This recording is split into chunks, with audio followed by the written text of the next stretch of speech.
지난 토요일에는 주님이 바리새인과 율법사들을 향해서 경고하신 말씀을 통하여서 주님의 책망이라는 제목으로 말씀을 살펴보았습니다.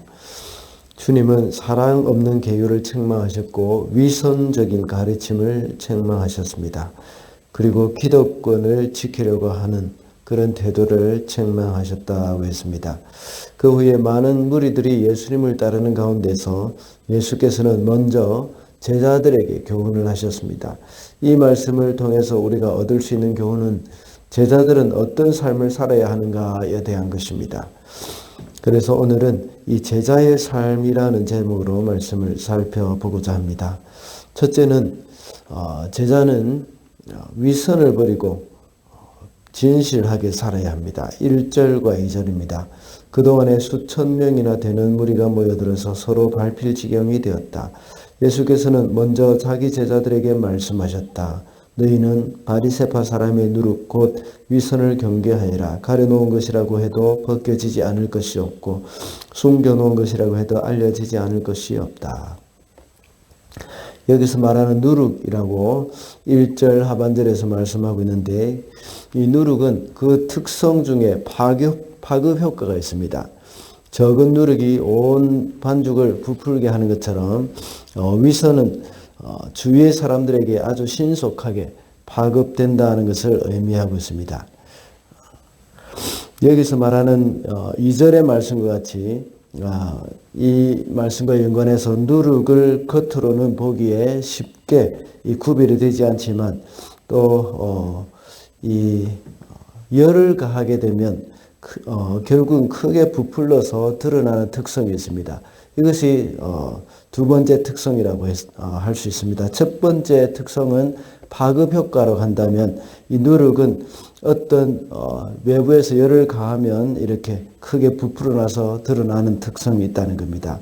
이와 같이 이 바리새인들과 이 서기관들의 이런 율법적이고 위선적인 행위는 바로 드러나게 된다는 겁니다.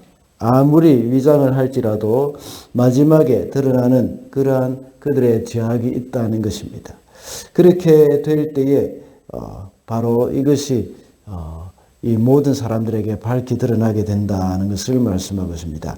2절의 말씀에서 가려놓은 것이라고 해도 벗겨지지 않을 것이 없고 숨겨놓은 것이라고 해도 알려지지 않을 것이 없다고 말씀하고 있는데, 이 말씀은 위선적인 행동은 결국은 드러나게 되어 있다는 것을 말씀하고 있습니다.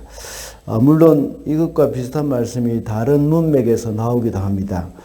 누가복음 8장 17절과 또 마태복음 10장 26절 27절에서도 이 말씀이 나오는데, 이것은 복음 전파와 관련된 그런 본문입니다.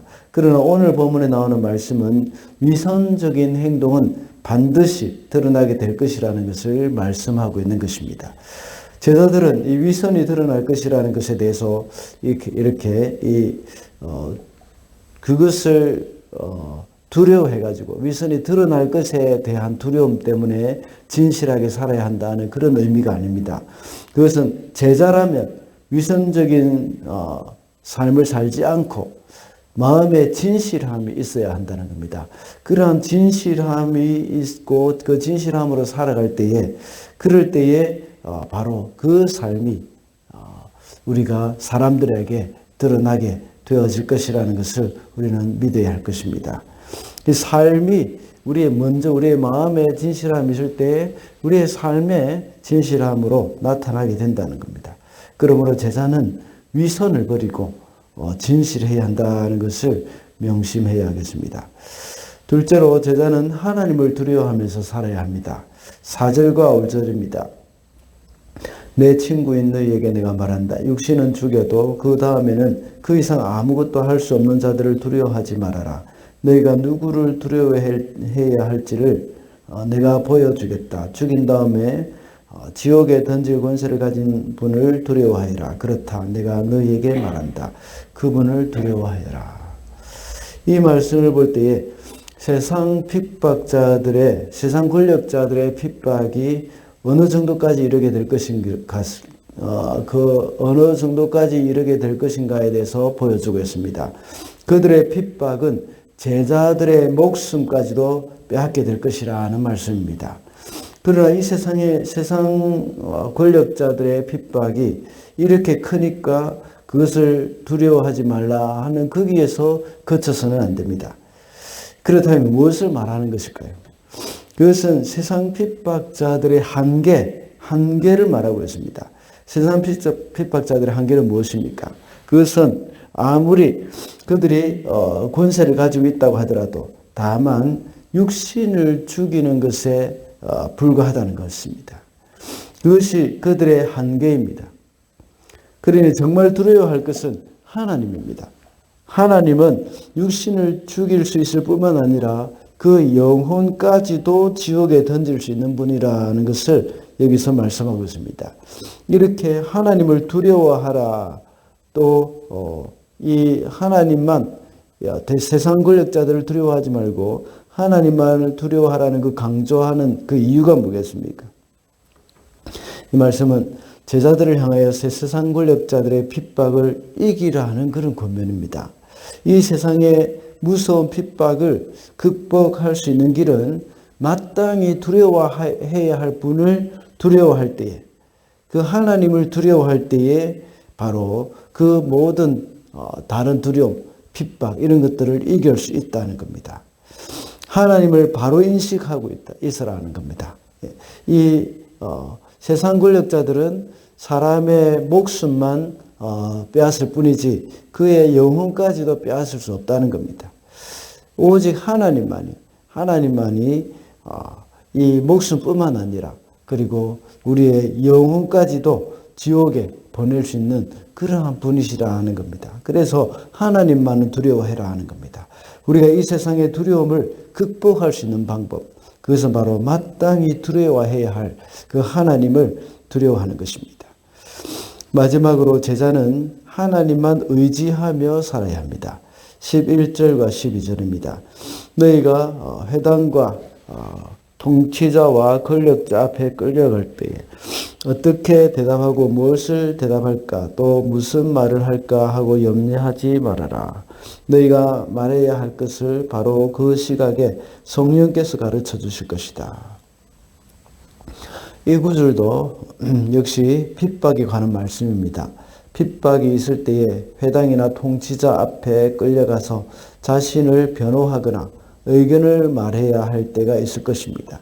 그러나 그 일에 대해서 미리 염려하지 말라고 말씀하고 있습니다. 물론 미리 대답할 것을 준비하는 것이 지혜로운 일이라고 생각할 수가 있습니다. 그러나 그때는 아무래도 세상적인 지혜나 또 생각 또는 두렵고 염려스러운 가운데 이 분별력을 가지고 있는 그런 분별력이 있는 그런 말을 할 수 있는 그런 그런 말을 준비할 수가 없다는 겁니다. 그럴 때 차라리 아무것도 염려하지 않고 조용히 기도로 준비하라는 겁니다. 기도로 하나님만 의지하는 마음으로 나아가야 합니다.